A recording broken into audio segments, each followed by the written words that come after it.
Welcome po muli sa Usapang Agri-Negosyo. Mga ka-asenso, sa video po na ito ay pag-uusapan po natin o ibabahagi ko na naman po sa inyo kung ano po ba ang tamang timbang ng ating layered chicken o yung RTL sa edad nila na 25 weeks old from date of birth. Dahil malaki po ang faktor ng timbang ng ating layered chicken para maabot po natin ang 100% egg production. Agri-negosyo, Agri-asenso. This video is presented by Battlecock Livestock Products. Subok na at mabisa ang produkto dahil ang sangkap laging may dagdag sa presyong abot kaya.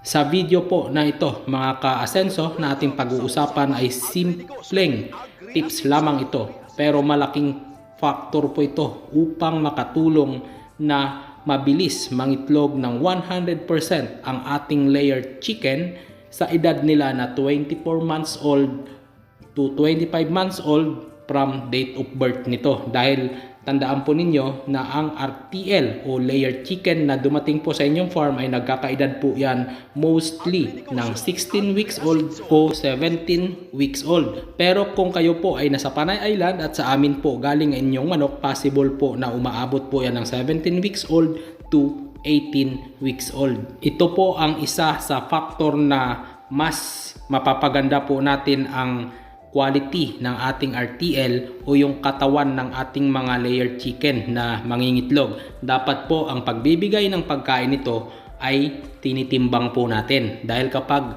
hindi natin ito tinitimbang, hindi po natin malalaman ang tamang pagkain sa araw-araw. Meron po kasing mga nagme-message sa akin na by sukat lang yung ipinapakain nila. Pero ang advice po talaga namin ay dapat timbangin. Kung susundin po natin yung by the book advice ng mga eksperto, sa 17 or 16 weeks old na dumating po ang ating RTL sa ating farm, dapat 77 grams ng feeds ang kakainin ng inyong layered chicken sa loob ng isang araw. At tama naman po yon, yung sukat na 77 grams sa 17 weeks old ng ating RTL pagdating nito sa atin. At ang ipapakain po natin na feeds ay grower feeds po muna. May tamang transition po yan sa loob ng 2 weeks bago po tayo mag-transfer sa pure layer feeds. At ang advice po ng mga eksperto, pag nasa layer feeds na sa edad na 21 days old, ay dapat nasa 100 grams na po ng layer feeds ang kanilang kinakain. Pero base po ito sa aktual na aming experience ay nagbabawas po kami dahil marami po ang nagtatanong na bakit hindi nauubos yung feeds kapag 100 grams ang ibinibigay sa loob ng isang araw. Ito po, aktual po ito na nangyayari o ganap sa farm ang aking ibabahagi sa inyo. At ito po ay napaka-effective at nangingitlog ng 100% ang mga layer na ito na inyong napapanood sa loob po ng isang araw. Sa isang linggo po, twice o 3 beses nangingitlog ng 100% ang mga layer na ito. Base po yan sa feeding program na ibinibigay po sa kanila sa edad nila na 24 to 25 weeks old from date of birth. At sa edad po nila na ito ay nagkakatimbang po ng 1.4 hanggang sa 1.6 ang bawat manok po na ito. At ang kagandahan po sa edad nila na 25 weeks old from date of birth, nangingitlog na po sila lahat halos araw-araw. Sa loob po na isang linggo, 3 beses po nakakolekta ng 100% egg production sa 30 heads na manok po na ito. At ang program na ginagawa po dito sa pakain, ang dami po ng feeds na ibinibigay at ang feeds na ibinibigay po ay layer feeds na po. Dahil ito ay 25 weeks old na po from date of birth o 2 months na po ito mahigit sa kanya mula i-deliver. Ang dami po ng feeds na ibinibigay ay 85 grams lang po. 83 to 85 grams per head. Dahil ito po ay 30 heads, 2.5 kilos lang ang dami ng feeds na ibinibigay sa isang araw. Ang pagbibigay po ng feeds dito, alas 6 po ng umaga, ibinibigay po yung 1 kilo at kalahati Pagdating naman po ng alas 3 ng hapon, ibinibigay naman po yung kulang na 1 kilo para makumpleto po yung 2.5 kilo na feeding program o yung dami ng feeds para po sa 30 heads. Dapat po ang kinakain na nito sa loob po ng isang araw dahil 30 heads po sila, dapat 3 kilo na po ang kinakain nila sa edad nila na 25 weeks old.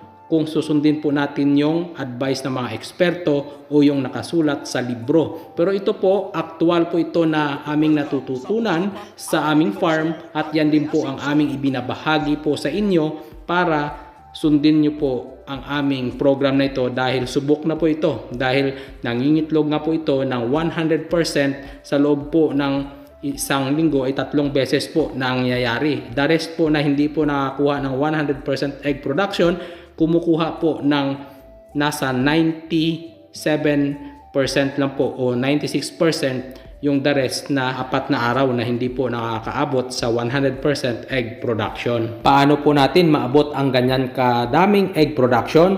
Tamang sistema, tamang program po. Ang gawin po natin, ito po ay 30 heads na manok po ito. Ang binibigay po na feeds dito ay 85 grams nga po per head sa isang araw. Total po ng 2.5 kilos. Kaya sa umaga po, alas 6 ng umaga, ibinibigay po sa kanila ang 1 kilo at kalahati. At pagdating nga po ng alas 8, alas 10, hinuhukay po yung feeds para maubos po ng manok yung ibinigay na 1 kilong kalahati na feeds. Dahil pag hindi po natin yan hahaluin o huhukayin, hindi po yan mauubos ng mga manok yung feeds na ibinigay natin sa umaga. Dahil nga po, akala ng mga manok kapag inuhukay natin ay bago po yung feeds na ibinibigay sa kanila. Kaya na-stimulate po sila na kumain po ulit dahil akala nila bago po yung feeds. Kaya pagdating po ng 3 p.m., kakaunti na lang po yan ang tira dyan o maaring ubos pa po nila. Ayan na naman po ang pagbibigay natin ng another 1 kilo na feeds para sa panghapon nila na pagkain.